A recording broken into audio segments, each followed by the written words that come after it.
कहा मन को कंट्रोल नियंत्रण में रखने के लिए किसका ध्यान करना चाहिए? गुरु का ध्यान कर प्यारे, बिना इसके नहीं छूटना। अगर काम क्रोध लोभ मोह अहंकार ईर्ष्या राग द्वेष से तुम छुटकारा पाना चाहते हो तो समर्थ सदगुरु का ध्यान करो, जो समय से आया।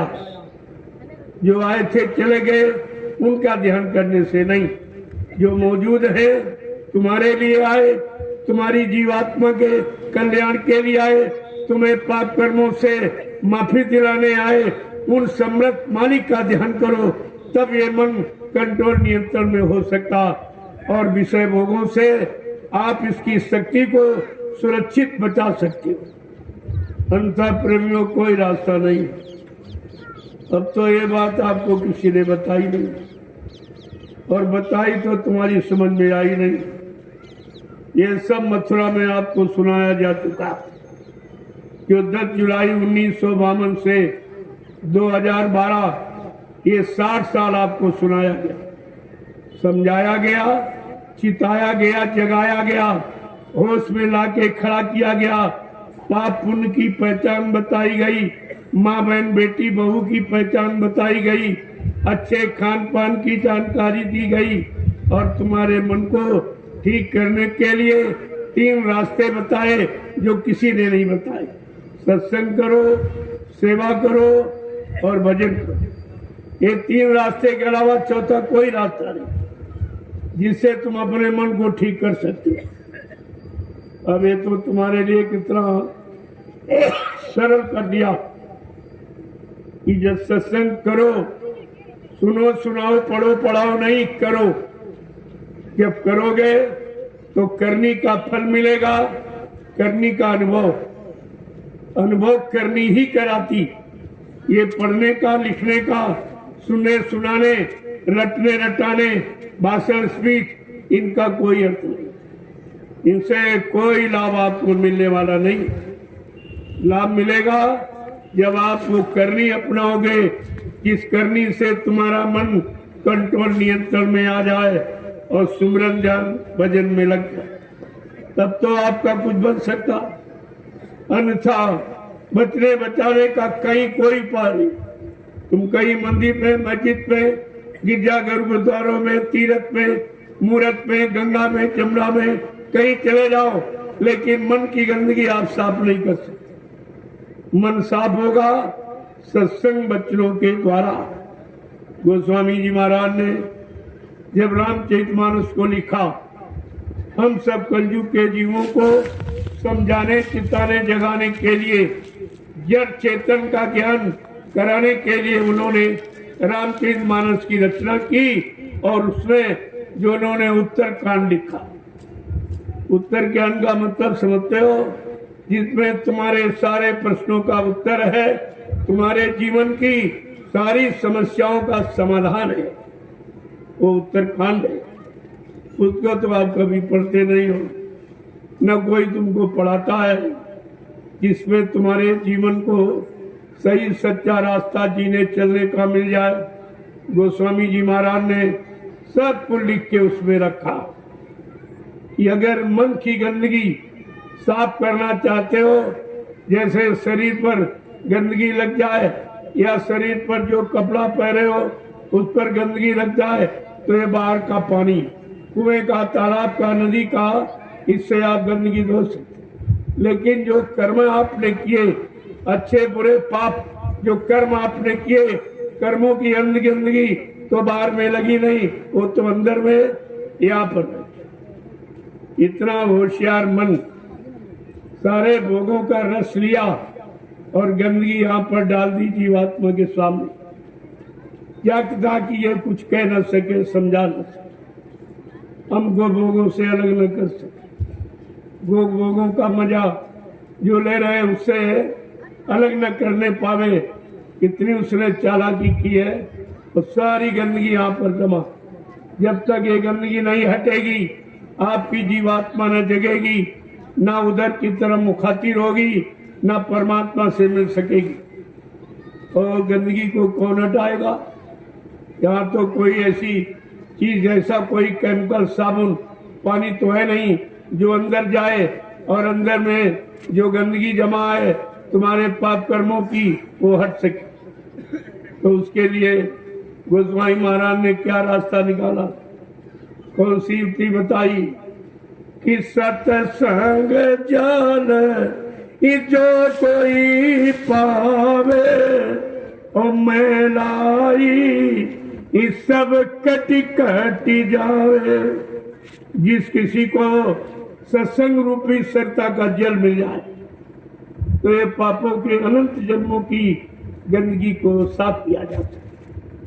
प्रेमियों, और कोई सफाई करने का तरीका नहीं। आप जिंदगी भर इस चमड़े को धोते रहे। ये शरीर चमड़ा है, सबको चमड़े का मिला, किसी को अलग से नहीं दिया, सबको चमड़े का। इसी चमड़ा जो जीवात्मा का कवर है, इसी कवर के प्रेमी बनकर आप इसी में रात दिन धोते रहे, सजाते रहे, तेल साबुन लगाते रहे, अच्छे कपड़ों से, अच्छे गहनों से आप इसको सजाते रहे, इस खोल को, चमड़े के कवर को, और इसी पर अहंकार करते रहे। जबकि ये जड़ है, ये चेतन नहीं है, ये यहीं पर समाप्त हो जाएगा, ये तुम्हारी जीवात्मा के साथ नहीं जाएगी। जो भी आपने अच्छा बुरा किया, पाप और पुण्य किया, शुभ अशुभ किया, उसका फल आपको यहीं पर भोगना पड़ेगा। उसने भोगने के लिए 4,84 लाख नरकों की योनियां शरीर बनाए हैं। आप कर्मों की सजा इन्हीं शरीरों में बेच करके पूरा कराता रहता।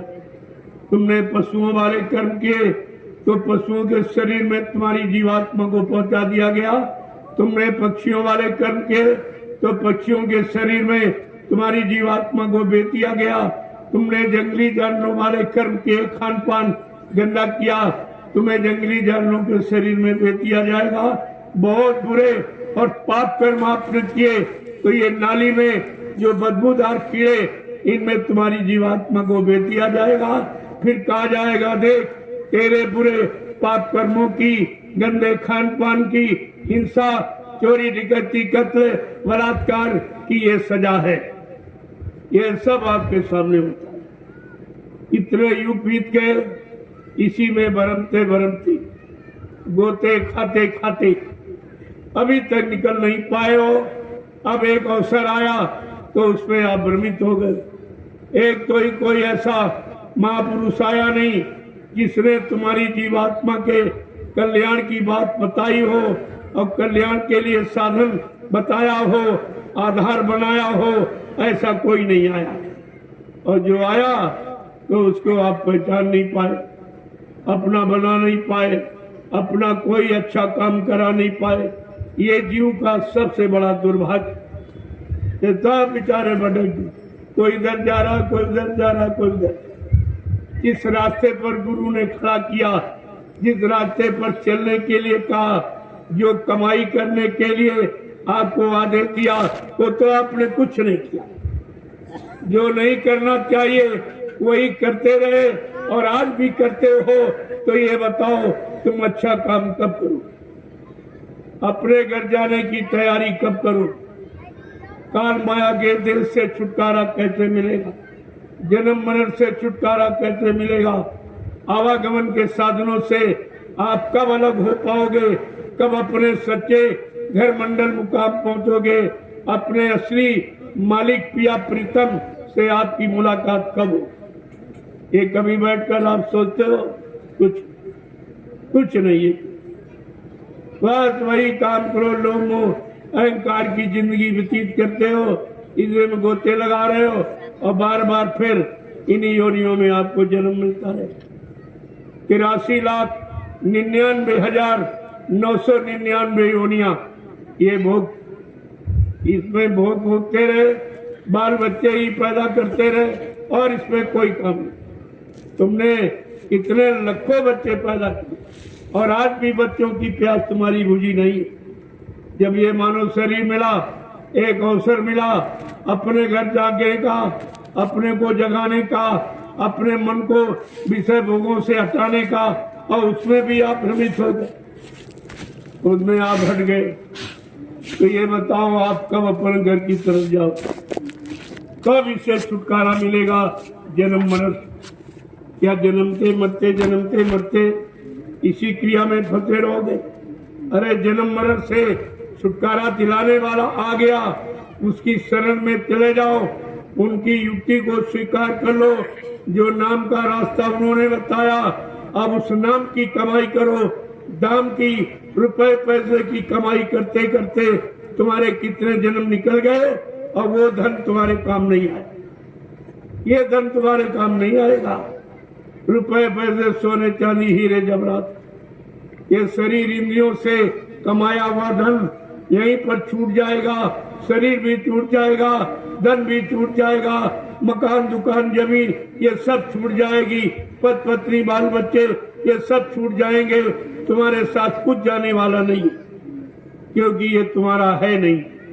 तुमने भूल भ्रम बस, अज्ञानता बस इनको अपना आपने बनाया। और रोज देखते हो तुम्हारे परिवार से, गांव मोहल्ले से कितने लोग रोज जा रहे हैं, कुछ लेके जा रहे हैं, सब खाली हाथ। एक दिन तुमको भी खाली हाथ जाना पड़ेगा। तो तुम्हें तो इनकी स्थिति को देखकर समझ लेना चाहिए, जब ये खाली गए तो हम कैसे कुछ लेके जाएंगे? जमीन भी यही छूट जाएगी, मकान भी टूट जाएगा, दुकान भी टूट जाएगी, पति पत्नी बाल बच्चे, रुपए पैसे तुम लोग ये सब छूट जाएगा, क्योंकि ये तुम्हारा नहीं। ये तुम्हें जानकारी नहीं थी कि हमारा नहीं है। जब तुम माँ के पेट से पैदा हो, यही रास्ता सबका आने का, माँ के गर्भ से। जब हम आप पैदा हुए तो अकेले और नंगे आए थे, कोई कपड़ा भी शरीर पर नहीं था, कुछ लेके आप नहीं आए हो। जब लेके नहीं आए हो तो लेके कैसे जाओगे? यही बात आप भूल गए। अगर याद में ये बना रहता कि नंगे नंगे और अकेले आए हैं, और जब जाएंगे तो वो नंगा जोरी ले लेगा, सब सामान यहीं पर रखवा लेगा, हम सबको नंगा करके भेजेगा। अगर ये बात ध्यान रहती तो प्रेमियों आज तुम्हारी दुर्दशा नहीं होती। आज तुम कष्ट मुसीबत बीमारी महामारियों में नहीं फंसे होते, लड़ाई झगड़ा दैवी प्रकोप दुर्घटना अकाल मौत के घेरे में आप नहीं घिरे होते। ये सब से आपको छुटकारा मिल जाता, लेकिन आपने तो कोई बात मानी ही नहीं, और आज भी नहीं मान रहे।